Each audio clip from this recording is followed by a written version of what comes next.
été, les journalistes de TF1 vous font voyager en vous faisant découvrir leur petit coin de paradis. Ce soir, David de Arrojo, accompagné de Frédéric Mignard, nous emmène dans le nord du Portugal, guidé par ses souvenirs d'enfance et par sa famille.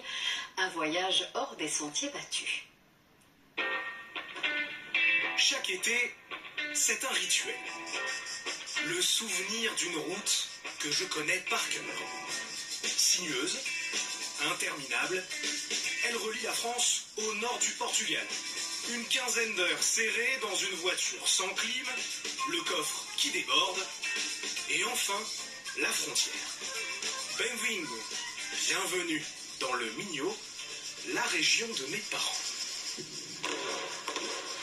Des feux d'artifice en pleine journée, j'avoue qu'il faut s'habituer. Ici, ça pétarade partout, tout le temps. Quand c'est pas la fête chez moi, c'est dans le village voisin.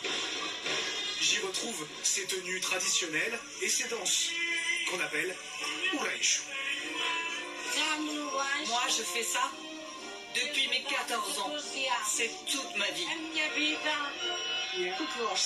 J'adore ces fêtes. Faire ces processions, même si ça pèse lourd, ça. Ça fait 8 ou 9 kilos.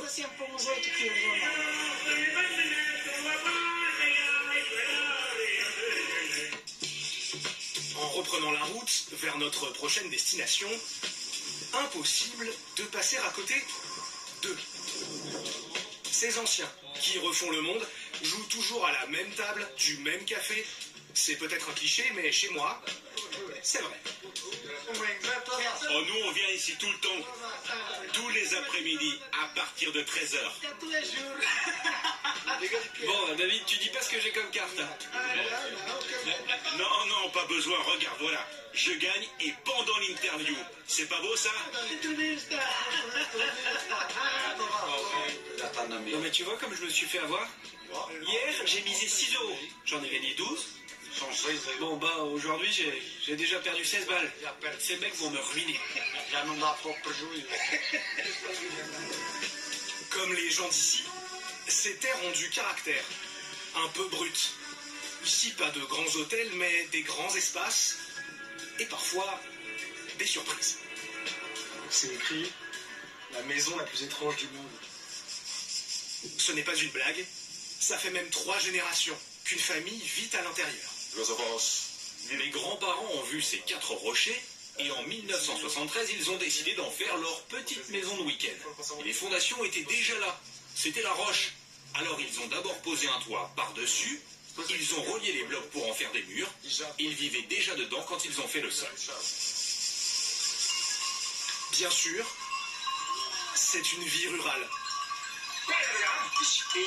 rustique, que mes parents ont quittée dans l'espoir d'une vie meilleure en France. Mais quand je vois ces paysages préservés de tout, je comprends leur attachement.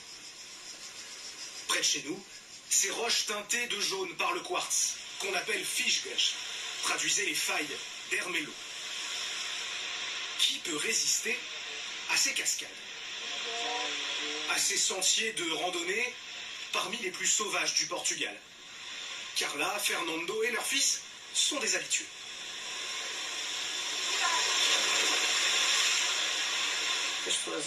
Beaucoup d'habitants ont immigré d'ici. Mais du coup, ça a permis une vraie préservation des lieux. Cette région a donc une authenticité qui lui est propre. On trouve encore des traditions et des paysages qui sont presque identiques aux temps anciens. Prenons encore un peu d'altitude.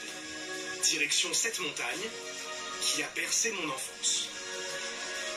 Le Monte Farinha, notre Mont Ventoux à nous. Cela fait des années que je vois ces parapentistes survoler la vallée. Ça a l'air facile. Bah, viens essayer.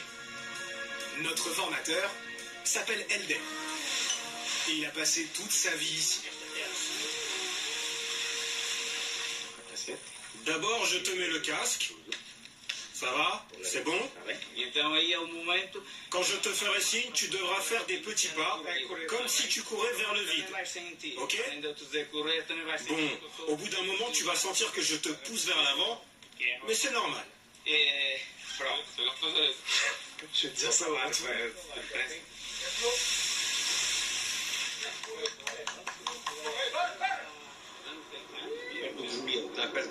On est à environ 1000 mètres du sol, encerclé par les montagnes.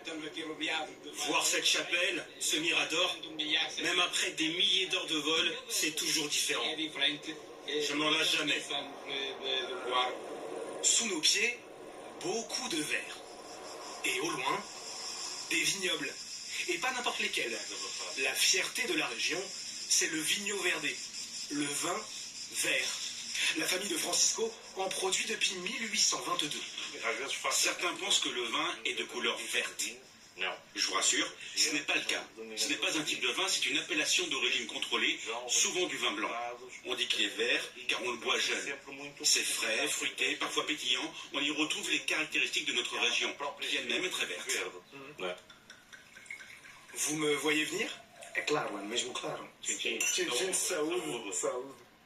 L'heure est venue de la dégustation. Moi, je ne serai pas objectif. Je suis jugé parti. Alors j'ai chargé Fred, mon caméraman, de vous donner son avis. Ah, c'est bien, hein? C'est bien, hein? Ouais, c'est bien. Ça se boit un peu comme un bonbon. Et si on allait partager ce vin, ce sourire, chez les miens? Direction la maison des parents. C'est l'eau de la maison, ça. Je vous présente ma mère et mon père. On n'allait pas repartir sans une sardine grillée. Un peu de Vigno Verde, maintenant vous connaissez, la famille. Évidemment, une caméra dans le jardin, ça n'arrive pas tous les jours ici. À la portugaise, ici tu seras toujours bien reçu.